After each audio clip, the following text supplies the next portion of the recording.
dalam 5 tahun terakhir ini, kelompok-kelompok Islam seolah menjadi terasing di negerinya sendiri. Itu yang dia rasakan. Berapa ulama yang berjuang mendirikan republik ini? Indonesia 80% penduduknya umat Islam. Tidak pernah meminta 80% hasil sumber daya alam yang dikuasai negara untuk umat Islam. Gak ada yang minta. Ada gak yang minta?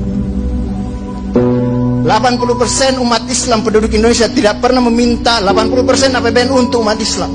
Gak ada yang minta. Sederhana permintaan umat Islam. Dia mau berdialog sama Tuhannya. Dia mengingatkan umatnya akan kebaikan.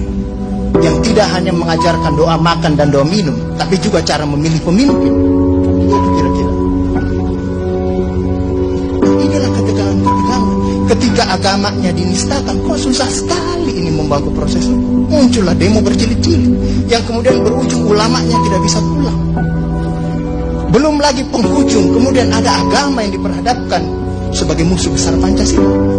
Nah, ini menurut saya ini Islam, tapi bukan pengetahuan Islamnya seperti Ustadz Ali Mukhtar Ngabalin dan Abu Bakar, Ustadz Abu Bakar.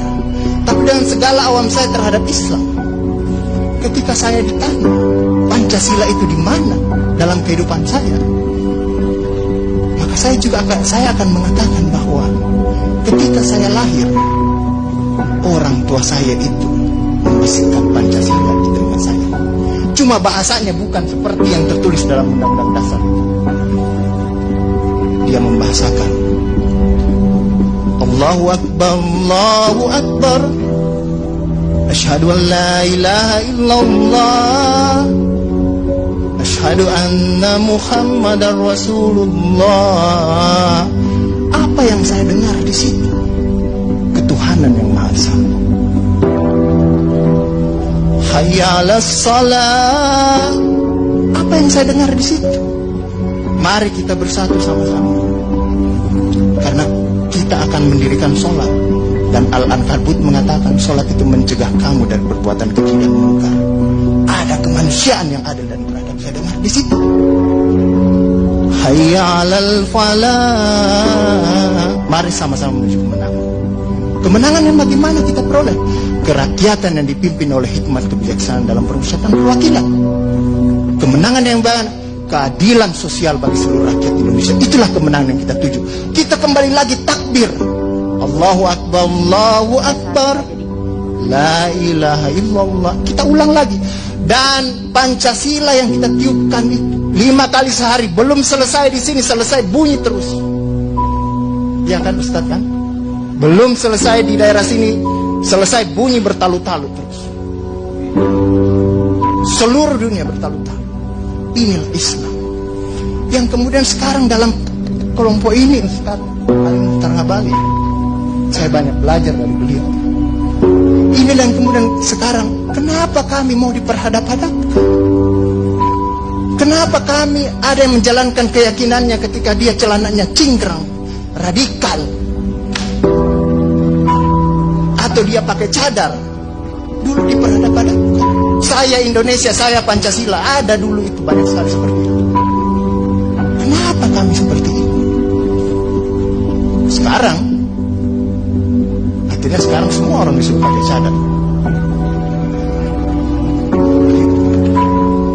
Inilah kemudian rentetan yang membuat istilah tadi Ustadz Abu Bakar, kok paranoid sekali dengan undang-undang HIP ini. Ada luka. Ada luka yang tadinya sudah mulai mengering, dilupakan. Tapi tiba-tiba ini kemudian dikhawatirkan, jangan sampai Pancasila ini mau dipakai sebagai instrumen untuk membibirkan kelompok Islam dan kelompok. Apalagi kalau kita baca RUHP, memegang kekuasaan pembinaan ideologi Pancasila ada sama Presiden. Saya juga baca-baca sekilas tadi. Kok di situ ditulis pendidikan nasional menurut undang-undang ini itu berubah. Tujuan pendidikan nasional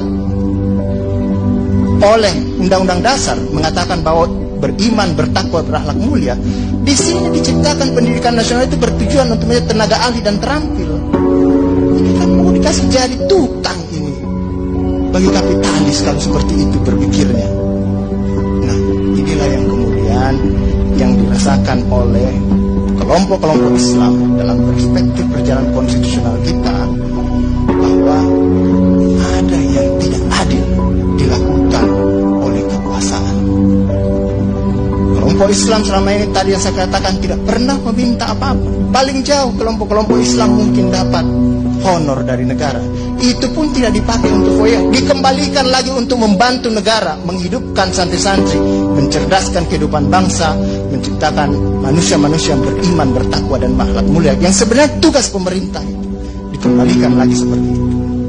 Itulah yang kemudian mulailah sekarang kelompok Islam sangat hati-hati kalau kemudian Pancasila ditiupkan terus, seolah-olah ini mau dijadikan instrumen untuk memarjinalkan Pancasila.